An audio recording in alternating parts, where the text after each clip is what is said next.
por diferentes tipos etiológicos bacterianos. Sucede que la no monoclósica es frecuente y se debe a varios microorganismos. Pero también tenemos que ver que por otra parte, la Trichomona vaginalis, que esto se va a dar justamente por contacto en la relación sexual, produce también la denominada uretritis. Entonces, si partimos de la práctica de salud sexual, directamente una pareja no consolidada, una pareja no pertinente y también la vida sexual activa, promiscua en algunas personas, condiciona una uretritis. Situación que se va a ver evidentemente relacionada con una posibilidad de cáncer posterior. Entonces, ¿qué síntomas van a tener las personas con uretritis? Directamente dolor o ardor al orinar, porque si hay una inflamación, van a tener evidentemente molestias a nivel de la micción. Secreción uretral anormal, una secreción blanquecina, anormal en este caso, o puede también ir amarillo o verde, dependiendo de la cronicidad o gravedad por la cual se produjo la uretritis. 3. Picazón o irritación en el área genital.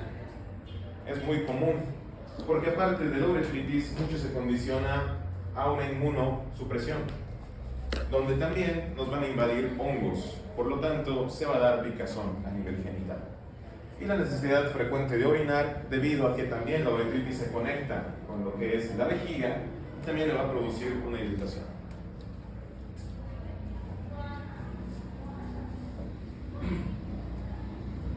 Si hablamos del pene, precisamente el pene puede llegar a presentarse malformaciones congénitas, inflamaciones y tumores. Si hablamos de las malformaciones congénitas, se denominan hipospadias y epispadias. Entonces, estas son malformaciones del surco uretral y del canal uretral. Es por aperturas anómalas de la uretra. Sucede durante la formación. ¿De dónde venía justamente el sistema reproductor? ¿De qué capa? A nivel embrionario.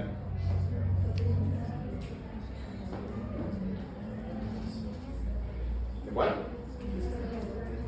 El mesodero. Entonces, hipospadias se da en la superficie ventral del pene, epispadias en la superficie dorsal.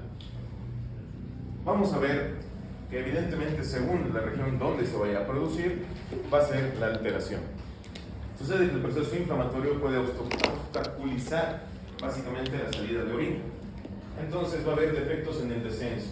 Esto operó normal de los testículos y malformaciones de las vías urinarias. Vamos a decir que esta apertura anómala generalmente se va a estenosar o se va a cerrar, lo cual va a aumentar el riesgo de infecciones urinarias. Sucede que cuando hay básicamente estos defectos, no hay un descenso continuo de la orina, motivo por lo cual se almacena, donde a nivel de los uréteres, se almacena a nivel de la vejiga, y dependiendo cuánta orina estemos almacenando, es un reservorio bacteriano bastante grande. Las hipospadias son más frecuentes y representan en 1 de cada 300 nacidos vivos. En la actualidad se ha visto mucho más por la práctica también, se podría decir, de diferentes técnicas durante el acto sexual.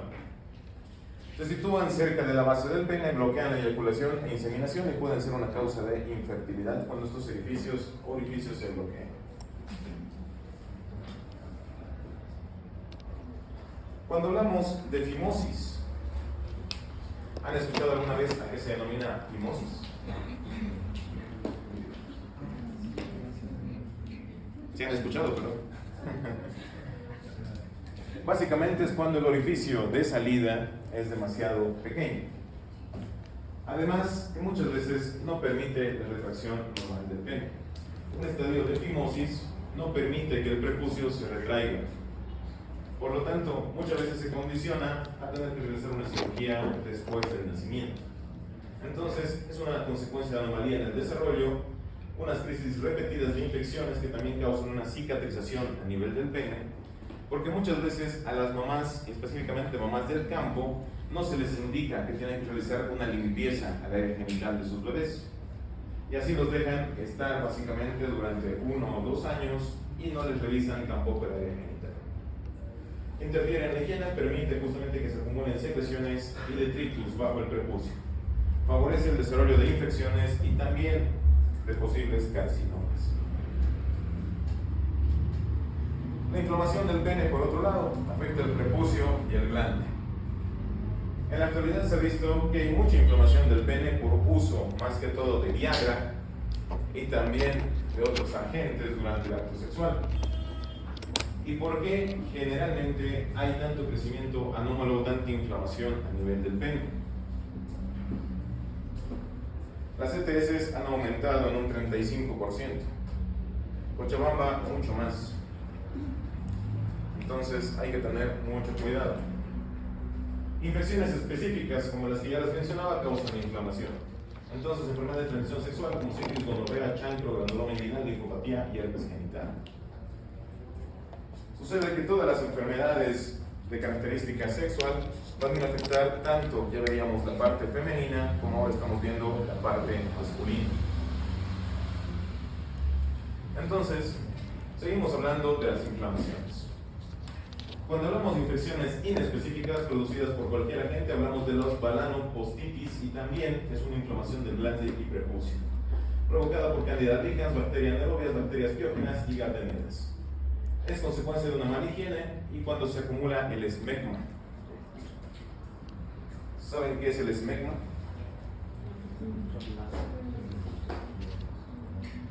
Sucede que cuando los varones no tienen una higiene correcta a nivel del pene, no retraen el prepucio y limpian la zona entre el surco balano prepucial del pene y básicamente la piel, se generan diferentes capas bacterianas. Entonces, esa acumulación produce células epiteliales descamadas, sudor y detritus, que son unas tipo de coloraciones blanquecinas que se posan directamente sobre el cuerpo del pene. Ahora bien, cuando ya hablamos más allá de la inflamación, ya hablamos de los tumores. Estos son infrecuentes, las neoplasias más factores justamente son los carcinomas, un tumor epitelial benigno y enfermedad del peroneo. Los tumores benignos se dividen en dos, en condiloma acuminado y enfermedad del peroneo. Ambos tipos de tumores pueden pasar posteriormente a ser malignos.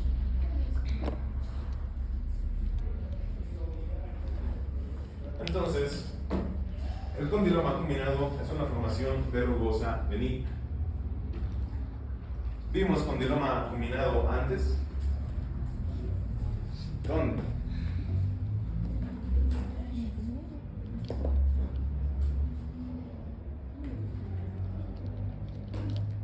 Aquí. Entonces, es de transmisión sexual causado por el virus del papiloma humano. Acuérdense que hablamos del papiloma y ahí veíamos entonces el condiloma humano. Puede justamente presentarse en cualquier superficie mucocutánea. Los agentes causantes, en este caso volvemos a repetir, BPH6 y BPH11.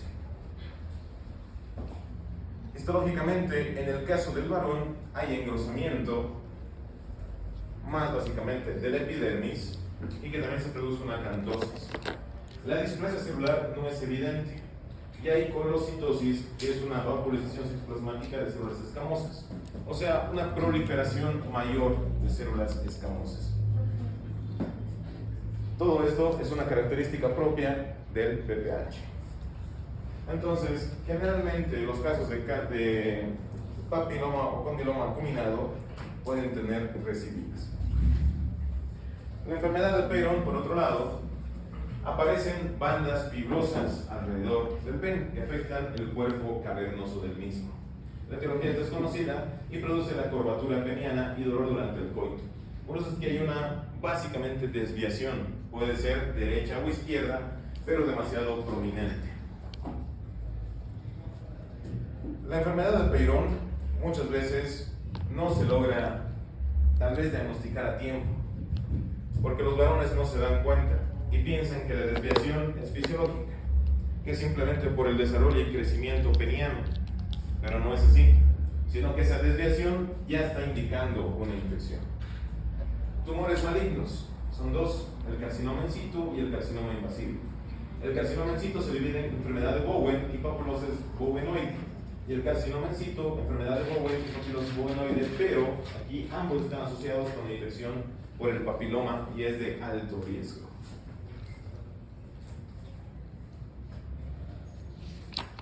Entonces, la enfermedad de Bowen. Lastimosamente, como en todas partes de nuestro cuerpo, hay una sobreproducción celular.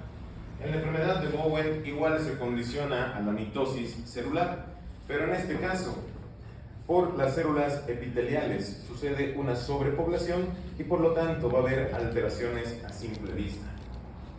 Entonces, afecta el cuerpo del pene y el escroto. Aparece una placa solitaria engrosada y luego se vuelve blanca grisácea. A nivel del glande aparecen placas aisladas o múltiples de color rojo aterciopeladas. Sucede que después de un tiempo se empieza a transformar en un carcinoma epidermoide infiltrante. Entonces, tenemos también el carcinoma in situ. Si hablamos del carcinoma in situ, se presenta en adultos sexualmente activos, puede ser por la vida sexual que llevan, pero también aparece a edad temprana. Muchas veces los jóvenes que las hormonas están saltando van y se contagian de enfermedades. Ahora se está viendo que el carcinoma in situ se está evidenciando más en personas entre los 22 hasta los 28 años. Así que cuidado con eso. Está relacionada con el virus del papiloma humano, pero este nunca evoluciona a un carcinoma invasivo. Sí tiene un cese frecuente y además de manera espontánea.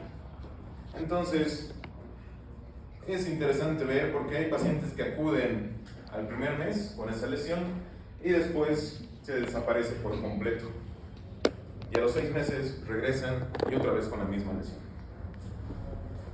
Si hablamos de un carcinoma invasivo, vamos a hablar del carcinoma epidermoide del pene.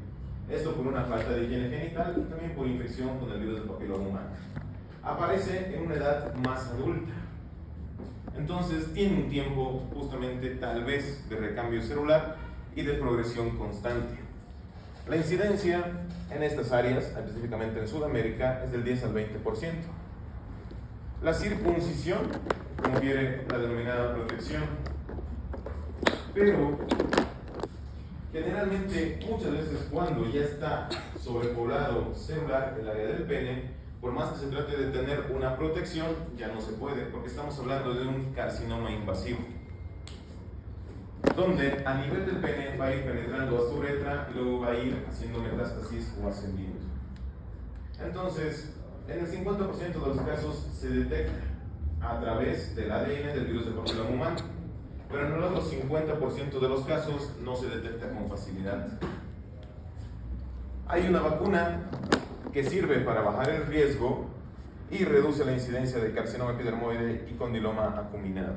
Es justamente la vacuna del virus del papiloma humano.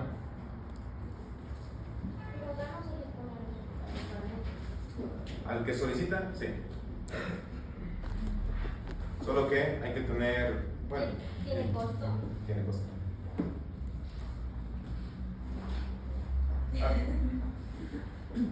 Hasta el momento solo los varones, tal vez mucho más conscientes, se han hecho poner vacuna. ¿Y una vacuna de pH cuánto? 480. Y eso que necesitas 3. Entonces, hablemos de la morfología. Si ustedes ven la imagen, se está presentando a nivel del glande junto al prepucio. Vamos a hablar del carcinoma epidermoide del pene. Ocupa entonces el glande o la superficie interna del prepucio. Tiene dos patrones macroscópicos, plano y papilar. Cuando vemos planos son superficies directamente planas, mientras que las pápulas que se van a ir formando o las papilas que van a salir, básicamente van a simular un condiloma acuminado. El condiloma acuminado decíamos que era como un coliflor, también lo vimos. Entonces, inicialmente se va a ver como uno. Básicamente, las lesiones planas aparecen en zonas grisáceas, engrosamiento epitelial y fisuras en la superficie mucosa. Entonces, los cambios se van a ir dando a través de cómo vayan progresando la diseminación celular. Sucede que puede aparecer como pequeñas verrugas genitales, pero posterior complicarse. entonces puede llegar a ser metástasis. Si hablamos de las características clínicas, vamos a ver entonces que también, si llegara a ser metástasis, va a ir por los ganglios linfáticos inguinales, puede ocurrir en una fase precoz, la diseminación es extensa. Porque si avanza por toda la cadena de ganglios linfáticos, básicamente va a ir a atacar a todo el cuerpo. Ahora bien, ustedes saben que la linfa también llega al sistema, más que todo al corazón. Entonces, va a volver a repartir todo el organismo y todas esas células van a ir a poblar.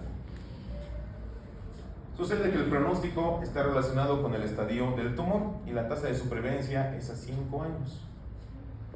Entonces, si este tipo de cáncer llega al cuerpo, máximo tienen 5 años de vida. Es del 66% dentro de los 5 años cuando no hay invasión de los ganglios linfáticos. Pero si ya se invadió, es del 27%. Entonces, depende la severidad del caso para que se vea un compromiso sistémico general. Ahora sí, vamos a ver la parte de testículos y epidídimo. Entonces, hay los trastornos más importantes que se van a dar en epidídimo y en testículos. En este caso, en epidídimo, enfermedades inflamatorias, y en el caso de los testículos, los tumores. Entonces, malformaciones congénitas. Cuando no descienden los testículos se denomina criptorquidia. Ausencia de uno o ambos testículos, y sinorquidia, fusión de testículos, que ambos son muy raros. Lo que más se ha visto durante estos últimos años es la criptorquidia. Esto porque no hay un descenso testicular.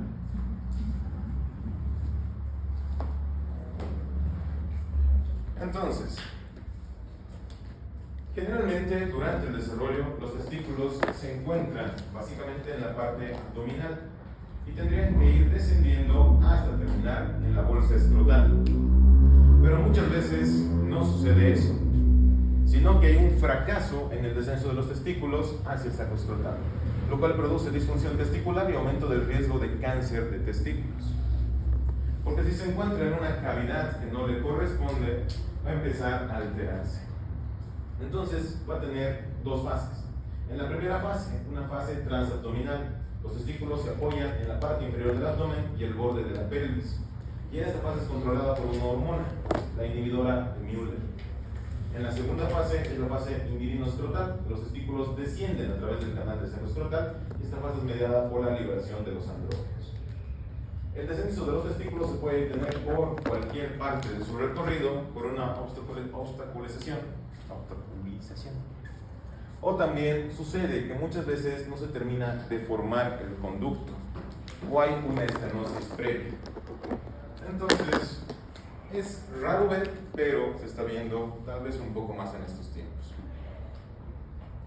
La morfología es unilateral, directamente puede presentarse en uno de los conductos de descenso, que sucede en la mayoría de los casos, o bilateral cuando es realmente preocupante, que se da en un 25% de los pacientes. Comienza a los 2 años, se caracteriza por detención del desarrollo general de las células germinales, asociado a una ionización y engrosamiento de la membrana basal, y hay células que van a estar conservadas, necesitan saber estas células de recambio, pero solamente conocer. Entonces, en la criptorquidia, justamente por el no descenso de los testículos, van a haber cambios histológicos importantes, donde aquí básicamente en la membrana basal va a haber un superdesarrollo celular. Ese desarrollo que tenía que darse a nivel de los testículos se va a dar a nivel abdominal. Y por eso muchas veces condiciona a que exista un tipo de cáncer. Entonces, ya lo decíamos antes, la criptorquidia se asocia con estabilidad, mayor riesgo de desarrollar cáncer testicular y la hernia inguinal. Sucede igual que de todas maneras, muchos padres no revisan.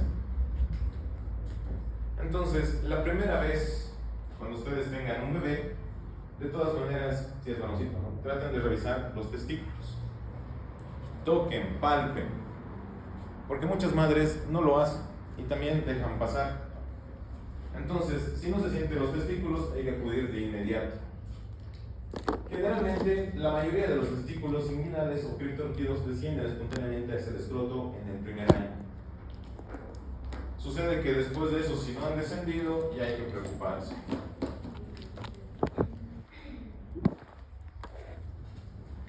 Ok. Si hablamos de la atrofia y reducción de la fertilidad.